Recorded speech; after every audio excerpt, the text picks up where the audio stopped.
Shock అనేది ప్రాణాంతకమైన పరిస్థితి. సరిపడా రక్త ప్రసరణ జరగనప్పుడు శరీరం షాక్ కు గురవుతుంది. సాధారణంగా 5 ప్రధాన షాక్లకు శరీరం గురవుతూ ఉంటుంది.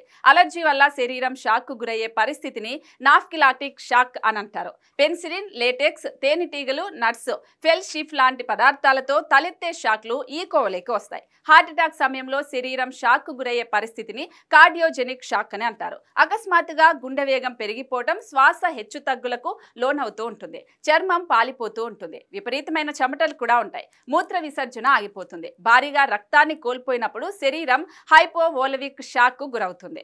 అలాగే విపరీతమైన రక్తస్రావం, చెమట, తల తిరగటం, అయోమయం, శ్వాస నెమ్మదించడం లాంటి లక్షణాలు కనిపిస్తాయి.